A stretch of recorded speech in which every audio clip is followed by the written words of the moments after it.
Albanese's China visit. China hails new starting point, with Australia as Anthony Albanese meets Xi Jinping. We're sorry, this feature is currently unavailable. We're working to restore it. Please try again later. The Sydney Morning Herald.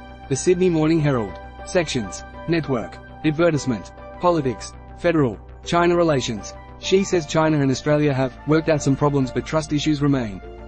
By David Crow and Eric Bagshaw. Save articles for later. Add articles to your saved list and come back to them anytime. Advertisement. Beijing. China's President Xi Jinping has vowed to improve Beijing's relationship with Australia, putting an end to years of diplomatic isolation that saw all ministerial contact cut off between Australia and its largest trading partner. Xi greeted Prime Minister Anthony Albanese in the Great Hall of the People in Beijing on Monday just after 8 p.m. AEDT, with a warm handshake and a rare smile, following years of economic coercion and diplomatic threats that failed to change the Australian government's positions on national security and human rights. Chinese President Xi Jinping told Prime Minister Anthony Albanese the two countries had worked out some problems, credit AAP.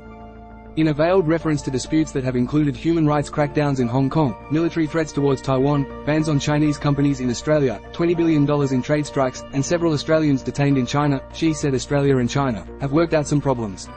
Now, the China-Australia relationship has embarked on the right path of improvement and development, he said. I'm heartened to see that. At the start of a meeting that ran for just over an hour, Xi praised Albanese for working to stabilize and improve relations with China since taking office. Albanese has toned down Australia's rhetoric towards China but conceded little ground on economic and national security policy. The progress we have made in advancing our relationship over that time has been unquestionably very positive, Albanese told Xi. Trade is flowing more freely to the benefit of both countries. We've started a range of dialogues and the tempo of bilateral visits is increasing. Noting that a healthy and stable China-Australia relationship serves the common interests of our two countries, the Chinese president stressed the importance of moving forward the comprehensive strategic partnership between our two countries. Talks resume. The two governments are poised to announce the resumption of key ministerial dialogues that have been frozen for more than 2 years. Beijing suspended the China-Australia Strategic Economic Dialogue in 2021 after the former coalition government blocked the Victorian Belt and Road deal because of concerns it was not in the national interest. Advertisement. Albanese will meet Premier Li Qiang on Tuesday in Beijing, where further details on the deal are expected to be announced. What we have done is continue to put forward Australia's position in a principled way, in a clear way, but in a way that hasn't sought to amplify differences in order to score a political point, Albanese said. Albanese said he invited Xi to visit Australia. He acknowledged the invitation and thanked me for the invitation and invited me to return to China, he said. Trade Minister Don Farrell and Prime Minister Anthony Albanese visit the Australian stalls at the China International Import Expo in Shanghai, credit AAP. Describing the exchange as warm, constructive and positive, Albanese said the pair agreed they shouldn't be defined by our differences.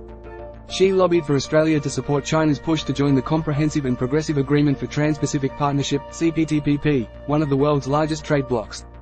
Albanese would not rule out China joining the group but said it would have to meet the high standards of admission.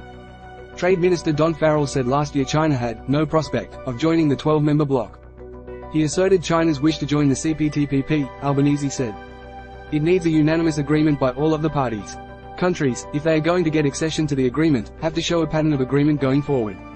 Australians behind bars. Albanese said he raised the case of detained Australian writer Yang Hengjun with Xi, but gave no details on Xi's response to the fate of the father of two who has been detained for more than 4 years. He said he also raised human rights concerns within China. This is a dynamic relationship, Albanese said. We have political systems that are different. And we work in a way that understands that and is clear about that, and work in a way where we are always looking for what is in Australia's national interest. In broader talks to manage strategic differences in the region, Xi will meet US President Joe Biden at a regional summit in San Francisco next week. China has fiercely opposed Australia's UK-US pact on nuclear-powered submarines with the United States and the United Kingdom, while trying to exert its influence in the South Pacific and claiming disputed territory in the South China Sea. Albanese warned of strategic competition from the rise of China but emphasized the gains for Australia in the economic relationship, a key agenda in his talks with the country's top 3 leaders this week. I'm convinced that we're building a relationship that's constructive, one where we're able to talk with each other directly, he said of his dealings with Xi. Albanese is the first Australian Prime Minister to meet Xi in the Chinese capital since 2016 and arrived 2 weeks after a visit to the United States, where President Joe Biden said, "Trust but verify should be the approach to dealing with China." Trust issues. Asked twice during an earlier press conference whether he trusted Xi, the Prime Minister indicated the Chinese president had been a man of his word in their dealings to date, but was reluctant to use the term trust. We have different political systems, but the engagement that I've had with China, with President Xi, have been positive. They have been constructive, he said.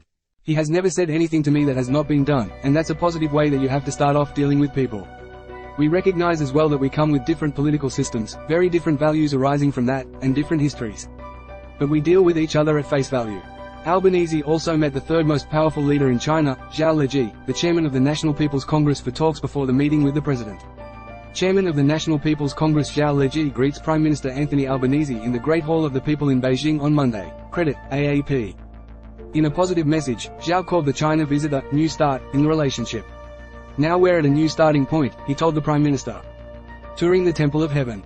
The Prime Minister retraced the steps of his Labour predecessor Gough Whitlam on Monday morning, visiting the Temple of Heaven in Beijing as the former Labour leader did in 1973 and emphasising the historic return of an Australian leader to the Chinese capital. Flanked by Foreign Minister Penny Wong, the Prime Minister toured the temple grounds with the Chinese ambassador to Australia, Xiao Qian.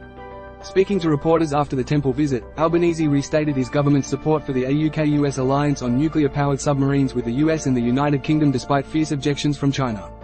We think that a UK-US is in Australia's national interest. We also think that a UK-US is a vehicle to promote security, peace and stability in the region. Cut through the noise of federal politics with news, views and expert analysis from Jacqueline Maley. Subscribers can sign up to our weekly Inside Politics newsletter here. China Relations. China. Anthony Albanese. Xi Jinping. Penny Wong. Trade wars. Most viewed in politics. From our partners. Advertisement. The Sydney Morning Herald. Twitter. Facebook. Instagram. RSS. Copyright 2023.